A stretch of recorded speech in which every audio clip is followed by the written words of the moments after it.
Hey guys, it's Crystal. Today I want to share with you something that is very dear to my heart and something that over the last several years I've really intensified my learning process with this. So today I want to talk about that love is not enabling and maybe give you a couple of ideas and ways that you can disable enabling the loved ones that you have around you. Now, when I learned this, I started to learn it first when I was attending a family support group for those whose families had loved ones struggling with addiction. And we drew a lot from this book called Get Your Loved Ones Sober, Alternatives to Nagging, Pleading and Threatening. And I'm going to draw from this book a little bit today. I love this book. It not only does it teach you and help you learn the ways that us as family members can shift our perspectives and our behaviors in response to our loved ones, but it really helps us and teaches ways that we can interact in our relationships, no matter what type of relationships we are in.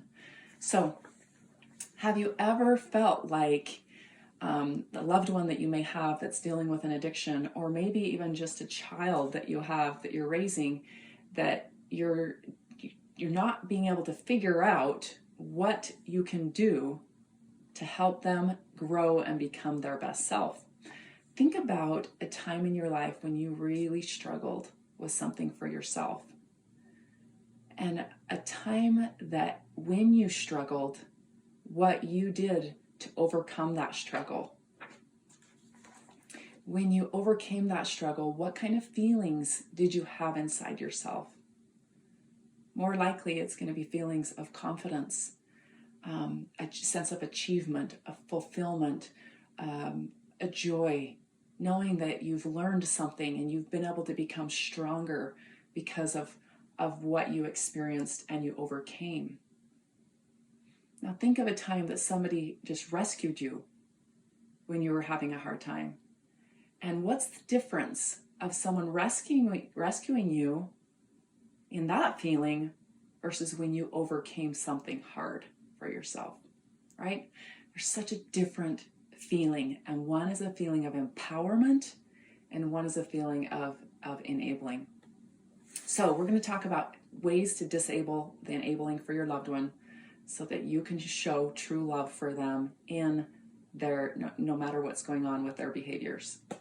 So I have 3 different ways that I'm going to share with you that will help you to disable the enabling. The first one is don't be a fixer.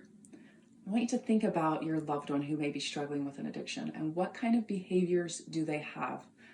Sometimes there are a lot of different things that they're doing that is creating a lot of messes for themselves.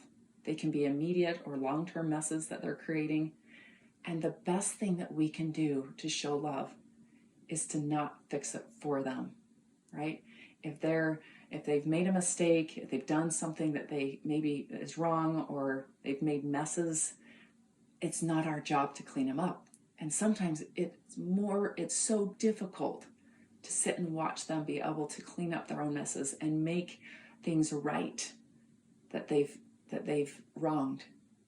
But when we allow them to do it for themselves without us stepping in and rescuing them, they will have more of a desire to change.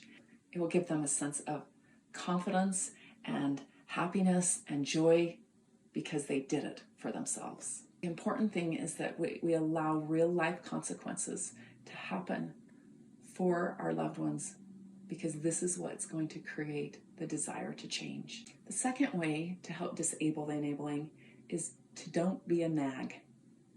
Now, sometimes we get so frustrated and we want them to change what their behavior is, and we sit and nag them, do this, don't do that, da da da, right? And all that does is drive them to the behavior that we really don't want them doing. So the best thing that you can do is to just tell them how you feel and then withdraw your attention from them. When we spend a lot of attention on them, giving them a lot of attention for something that's a negative behavior, it almost counteracts and it's almost like a reward.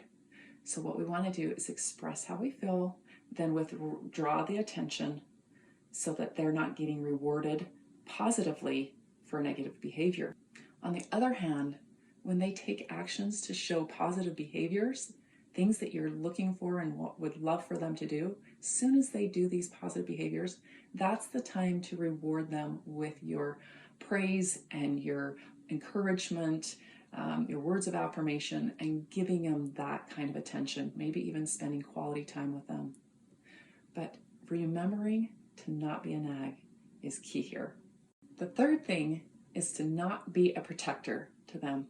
Now, this can be really hard because sometimes we want to be able to protect our loved ones and we don't want them to hurt and we don't want them to suffer natural consequences. But if they're late to work or they're hungover the next day after drinking or using drugs and they're supposed to work, the best thing we can do again is allow the natural consequence to happen. The best thing that we can do is not call in to their work, letting them know they're sick. It's the best to let them figure that out, and either they call in or they receive the natural consequences of not going in to work. Another thing is not making excuses for them to other people, to your friends and to your family. Remembering not to protect them in ways that is not going to help them in the long run. Now remember, we want long-term change for our loved ones. And if we make things easier for them, then they're not going to have any incentive to change. The best thing that we can do is to love them by empowering them, to show that we believe in them, that they can do it, to be kind to them still in the moment that they're having behaviors that we don't like, that we withdraw attention or give attention appropriately, that we say positive things, that we don't nag, and we don't try to fix things, and we allow the natural consequences to take place. Each time that we spend our energy depleting it by trying to fix and protect and make excuses and we nag, our energy gets depleted more and more and more. And when we don't have the energy for ourselves to be able to take care of ourselves, we're not going to be able to be our best self to help others. Now there's a short paragraph in this book that I just wanted to read. It says, the hardest thing to do to someone you love is to let them experience the natural consequences of their behavior. But if you really love the person, you must. Think about what fixing behaviors you do that might be enabling your loved one, and think about what consequences it is time that they experienced. My invitation to you is take a look at yourself. See which of these ways that you might start to improve and shift in your own behaviors that in the long term will actually help your loved one to recover and to empower them and to disable the enabling that's happening. I know you can do it. I know it's hard, but it's worth it. Just remember that love is not enabling, and to disable the enabling is actually really a way of showing true love. Thanks for taking the time to spend with me today. I hope this was helpful for you, and I hope that you'll subscribe to my channel so that I can share with you other tips and videos in the future that may be helpful for you and your loved ones.